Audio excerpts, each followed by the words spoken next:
देखिए दोस्तों, आज हम भारतीय संविधान का एक बहुत ही महत्वपूर्ण टॉपिक डिस्कस करेंगे। इसके अंतर्गत आज हम डिस्कस करेंगे भारतीय संसद को। यानी भारतीय संसद जो है उसका कैसा स्वरूप है, कैसी इसकी संरचना है, उन सब के बारे में आज हम चर्चा करेंगे। ये भारतीय संविधान का एक महत्वपूर्ण टॉपिक है, भारतीय पॉलिटी का एक बहुत ही महत्वपूर्ण टॉपिक, जहाँ से क्वेश्चन हर एग्जाम्स के अंदर बनते हैं। तो आइए हम डिस्कस करते हैं भारतीय संसद को। भारतीय संसद क्या है? यदि हम भारतीय संसद के स्वरूप को देखें, यदि इसकी संरचना को देखें, तो भारतीय संसद एक द्विसदनात्मक कैसी संरचना है? एक द्विसदनात्मक संरचना है, द्विसदनीय व्यवस्था है। इस दो सदन में कौन कौन से व्यवस्थाएं हैं, कौन कौन से दो सदन हैं? इसमें एक आपको राज्यसभा मिलेगी और दूसरा मिलेगा आपको लोकसभा। ये दो सदन हैं। राज्यसभा को देखिए, इसमें क्या बोला जाता है? राज्यसभा को बोला जाता है उच्च सदन, स्थायी सदन। स्थायी सदन का मतलब ये कभी भंग नहीं होता। एक बार इसका जब निर्माण हुआ था 1950 के अंदर, तो उसके बाद से ये निरंतर चली आ रही है। कैसे इसका संरचना है, ये सब हम डिस्कस करेंगे। वहीं पर लोकसभा की बात करें तो ये निम्न सदन है और ये अस्थायी सदन है, हर 5 साल के बाद क्योंकि इलेक्शन होते हैं।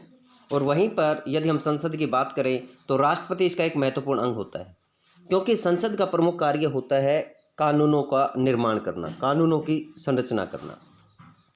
अब हम थोड़ा सा ये भी जान लेते हैं कि भारतीय जो संविधान है ये कब लागू हुआ, कब कितना समय लगा। भारतीय संविधान को बनने में लगभग 3 वर्ष का समय लगा था।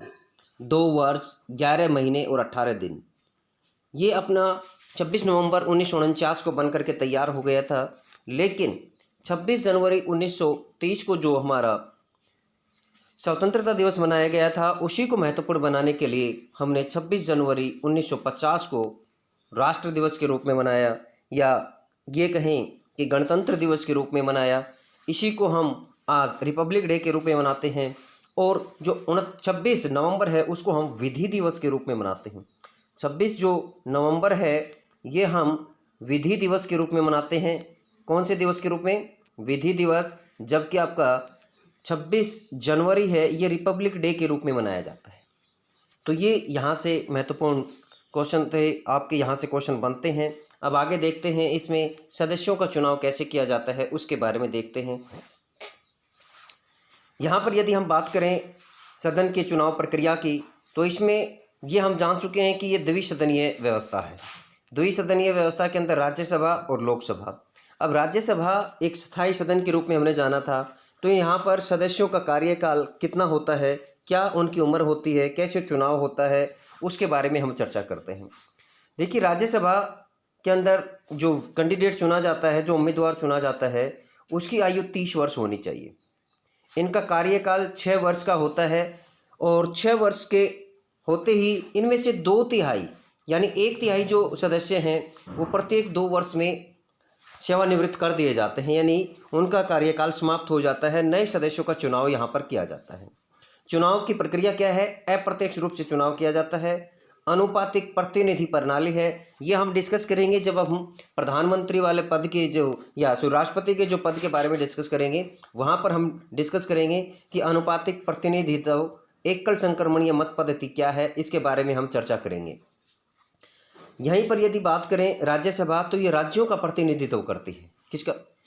और 1/3 सदस्य प्रत्येक 2 वर्ष बाद इसके सेवानिवृत्त हो जाते हैं। वहीं पर यदि हम लोकसभा की बात करें तो ये एक अस्थायी सदन है। यहाँ पर कैंडिडेटों की जो आयु है वो 25 वर्ष निर्धारित की गई है। यानी कि हमारा जो प्रधानमंत्री बनता है उसकी आयु कम से कम 25 वर्ष होनी चाहिए। कार्यकाल की बात करें तो 5 वर्ष का होता है। 5 वर्ष से पहले भी यदि लोकसभा अपना बहुमत खो देती है तो ये भंग हो जाती है, या राष्ट्रपति को ये लगे कि जो लोकसभा है वो संविधान के अनुसार काम नहीं कर रही है, तो भी इसको जो है भंग किया जा सकता है। चुनाव की प्रक्रिया की बात करें तो यहाँ पर चुनाव प्रत्यक्ष रूप से किया जाता है। प्रत्यक्ष रूप से जो एमपी होते हैं वो जनता के द्वारा चुने जाते हैं। ये जनता के प्रतिनिधित्व करते हैं, राष्ट्र की जनता का प्रतिनिधित्व करते हैं, और इसलिए इसको लोकप्रिय सदन के नाम से भी जाना जाता है। तो ये यहाँ से जो महत्वपूर्ण क्वेश्चन बन सकते थे आपको कि या जैसे कि एक बार क्वेश्चन पूछा गया था कि राज्यसभा के सदस्य की उम्र कितनी होनी चाहिए। इसका कार्यकाल से संबंधित पूछा गया था, कैसी चुनाव प्रक्रिया है, अप्रत्यक्ष है। वहीं पर एक बार राज्य लोकसभा का जो ये प्रधानमंत्री की आयु पूछी गई थी एक बार एस्टेट के एग्जाम के अंदर। तो यहाँ से क्वेश्चन बनते हैं। तो महत्वपूर्ण वीडियो है आप सभी के लिए, और वीडियो यदि आपको पसंद आती है तो वीडियो को आप लाइक भी करें, शेयर भी करें, ताकि हमें ऐसी बेहतरीन वीडियो बनाने के लिए और भी मोटिवेशन मिल सके। अब आगे डिस्कस करते हैं हम कि इनकी जो सीटें हैं वो किस प्रकार से, इनसे संबंधित कौन कौन से आपके आर्टिकल हैं उनके संबंधित भी बात कर लेते हैं। अनुच्छेद कौन कौन से हैं। यदि बात करें हम संसद की, तो ये हमारा संविधान का भाग 5 के अंदर है और अनुच्छेद इसका जो है 79 है। लोकसभा की बात करें तो आपका संविधान जो है, जो आर्टिकल है वो आर्टिकल 81, राज्यसभा का आर्टिकल 80 है। वहीं पर यदि इन सीटों का बंटवारा देखें, अधिकतम सीटें कितनी हो सकती हैं, तो राज्यसभा में अधिकतम सीटें आपकी 250 हो सकती हैं। वर्तमान में बात करें कितने हैं, तो ये आपकी 245 वर्तमान सीटें हैं। कैसे इनका चयन किया जाता है, 12 सदस्य जो है ये मनोनीत किए जाते हैं राष्ट्रपति के द्वारा। ये कला, साहित्य और सामाजिक सेवा में काम करने वाले विभिन्न प्रकार के जो लोग होते हैं, वैज्ञानिक होते हैं, वहाँ से इनका जो है मनोनेशन होता है, नॉमिनेशन होता है। वहीं पर 238 जो सीटें हैं ये आपके निर्वाचित सीटें हैं। इन 238 के अंदर से बात करें हम, तो 230 सीटें जो हैं ये आपकी राज्यों से आती हैं। यहाँ पर 229 ये गलत लिखा हुआ है। 230 सीटें जो हैं ये आपकी राज्यों से आती हैं और 8 सीटें केंद्र शासित प्रदेशों से आती हैं। वहीं पर यदि हम बात करें आपके जो वर्तमान स्वरूप है इसमें, तो कितनी सीटें, 225 आपकी इसमें कहाँ से आती हैं, राज्यों से आती हैं। 8 केंद्र शासित प्रदेशों से आती हैं। केंद्र शासित प्रदेशों में 8 कहाँ से हैं, 3 आपकी दिल्ली से हैं, 1 पांडिचेरी से है और 4 सीटें आपकी जम्मू कश्मीर से थी। जम्मू कश्मीर जो कि अब 2 यूनियन टेरिटरी के अंदर डिवाइड कर दिया गया है। पहले ये क्या था, एक राज्य था। वहीं पर यदि बात करें हम लोकसभा की, तो लोकसभा में महत्वपूर्ण सीटें जो हैं वो अधिकतम सीटें जो हैं 552 हैं। वर्तमान में देखें तो 545 सीटें हैं। 2 सदस्यों का जो नॉमिनेशन होता था, ये नॉमिनेशन अब ख़त्म कर दिया गया है। ये नॉमिनेशन आपका 4 अगस्त 2019 को ख़त्म कर दिया गया था। एंग्लो इंडियन का जो नॉमिनेशन होता था ये अब ख़त्म हो गया है। तो अब अधिकतम सीटों की बात करें तो वो 550 हैं। 550 सीटें हो सकती हैं। निर्वाचन, इनमें नॉमिनेशन जो ख़त्म हो गया है। अब वर्तमान की बात करें तो इनमें 543 वर्तमान सीटें हैं। जब ये 550 होती थी तो इनमें से 530 जो हैं वो राज्यों से निर्वाचित होती थी और 20 केंद्र शासित प्रदेशों से निर्वाचित होती थी।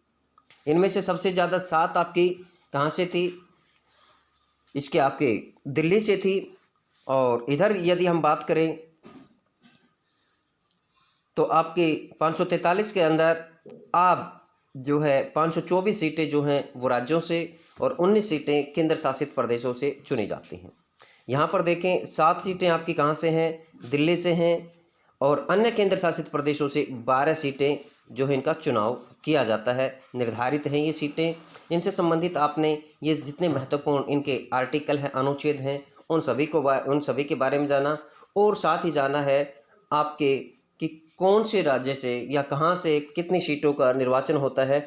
अब इनसे संबंधित हम और कोई कुछ महत्वपूर्ण जानकारी है वो ले लेते हैं कि कौन सी लोकसभा चल रही है, इन सब के बारे में। पहली लोकसभा कब चुनी गई थी, तो भारतीय संसद कैसा निकाय है, तो भारतीय संसद के निकाय की बात करें तो ये एक विधायी निकाय है। विधायी का मतलब होता है कानून बनाने वाला, यानी संसद के अंदर कानून बनाए जाते हैं। इससे पहले हम देख चुके हैं कि संसद क्या है। संसद 3 प्रमुख पार्ट से मिलकर के बनी होती है, लोकसभा, राज्यसभा और राष्ट्रपति। राष्ट्रपति के बगैर जो है आपकी जो संसद है वो अधूरी होती है। भारतीय संसद में राष्ट्रपति और 2 सदन जो कि हम डिस्कस कर चुके हैं ऑलरेडी, राज्यसभा और लोकसभा। लोकसभा को लोगों का सदन बोला जाता है, लोकप्रिय सदन बोला जाता है, अस्थायी सदन बोला जाता है। राष्ट्रपति जो होता है ये दोनों सदनों की क्या बुलाता है, मीटिंग बुला सकता है। इनको स्थगित करने का भी अधिकार राष्ट्रपति को होता है। लोकसभा को भंग करने की शक्ति इसके पास होती है, राष्ट्रपति के पास। राष्ट्रपति के बारे में जब हम डिटेल में डिस्कस करेंगे तो चर्चा करेंगे कि इसके कौन से आर्टिकल के तहत इसके बारे में बताया गया है। यहीं पर यदि हमने डिस्कस किया था कि भारतीय संविधान कब लागू हुआ था, 26 जनवरी 1950 को लागू हुआ था। नए संविधान के तहत प्रथम आम चुनाव जो होते हैं वो हमारे 1951-52 में हुए थे। प्रथम जो निर्वाचित सदस्य जो संसद बैठी थी वो 1952 में बैठी थी आपकी, और दूसरी लोकसभा के जो चुनाव थे वो 1957 में हुए। तीसरी लोकसभा अप्रैल 1962 में हुई। वहीं पर यदि बात करें हम चौथी लोकसभा की तो वो 67 में हुआ था, 1967 में हुए थे। पांचवी लोकसभा के चुनाव आपके 1971 में हुए थे, जिस दौरान इंदिरा गांधी ने नारा दिया था आपका गरीबी हटाओ का। और वहीं पर यदि हम चौथी जो अपने लोकसभा के चुनाव थे उस दौरान जो है वो हरित क्रांति जो है वो अस्तित्व में आई थी, उसका विकास हुआ था। छठी लोकसभा जो थी वो 1977 में, जिसके दौरान जो है पहले गैर कांग्रेसी जो सरकार का चुनाव किया गया था उसका मनोनयन हुआ था। सातवीं लोकसभा जो है वो जनवरी 1980 के अंदर अस्तित्व में आई थी। यहीं पर यदि बात करें हम नौवीं की तो नौवीं 1984 में आई थी। 10वीं आपकी 1989 में आई थी। 11वीं आपकी जो लोकसभा है वो 1991 में के अंदर इसका मनोनयन किया गया था, इसको चुना गया था। 12वीं लोकसभा का चुनाव आपका 1996 में हुआ था। क्योंकि यहाँ से क्वेश्चन बनते हैं, एक बार क्वेश्चन पूछा गया था कि हरित क्रांति जो भारत में आई थी वो तो कौन सी पंचवर्षीय योजना के तहत आई थी, या कौन सी लोकसभा के चुनाव के दौरान आई थी, कौन सी लोकसभा का कार्यकाल चल रहा था। तो ये कार्यकाल से संबंधित मैं आपको ये बता रहा हूँ कि यहीं पर यदि हम 13वीं लोकसभा की बात करें तो 13वीं लोकसभा आपकी 1998 में आई थी। 14वीं लोकसभा 1999 में। ये जो समय कार्यकाल चल रहे थे कुछ कम समय के लिए, बीजेपी सरकार का उस समय दौर था जब ये आपके जो छोटी छोटी लोकसभाएं दिखाई दे रही हैं। 2004 के अंदर फिर लोकसभा के चुनाव होते हैं और इसमें बीजेपी सरकार का जो आपका अटल बिहारी वाजपेयी जी का जो सुशासन वाला एरिया था वो कार्यकाल था इसमें। वहीं पर बात करें आपकी 15वीं लोकसभा तो 2009 में थी। 16वीं लोकसभा आपकी जो थी वो 2014 में थी। और अब जो चल रही है ये आपकी 17वीं लोकसभा चल रही है जो 2019 से लेकर के मई 2019 से लेकर के जो मई 2024 तक चलेगी, क्योंकि लोकसभा के अगले जो चुनाव हैं वो आपके चुनाव 2024 में होने वाले हैं। ठीक है, तो ये थे अब तक के विभिन्न चुनाव से संबंधित, कौन सी लोकसभा चल रही है उनसे संबंधित प्रमुख बातें। अब हम डिस्कस कर लेते हैं कि कितनी सीटें कहां पर आरक्षित हैं। लोकसभा तथा राज्यसभा में विधानसभा सीटों का जो आरक्षण है या आवंटन है वो कैसे है। यदि लोकसभा में अनुसूचित जाति की सीटों की बात करें हम तो यहाँ पर अनुसूचित जाति की सीटें 84 सीटें जो हैं वो आपकी अनुसूचित जाति के लिए आरक्षित हैं। अनुसूचित जनजाति की बात करें तो यहाँ पर आपकी 47 सीटें आरक्षित हैं। 47 सीटें जो हैं वो आरक्षित हैं। यदि आप इनको देखें तो ये सीटें बन जाती हैं आपकी 132 सीटें बन जाती हैं। तो 543 में से आप 132 सीटें घटा देते हैं तो कितनी 411 सीटें आपकी निर्धारित बचती हैं। तो वो आपकी कितनी किसकी बच जाएंगी, वो जनरल सीटें बच जाती हैं।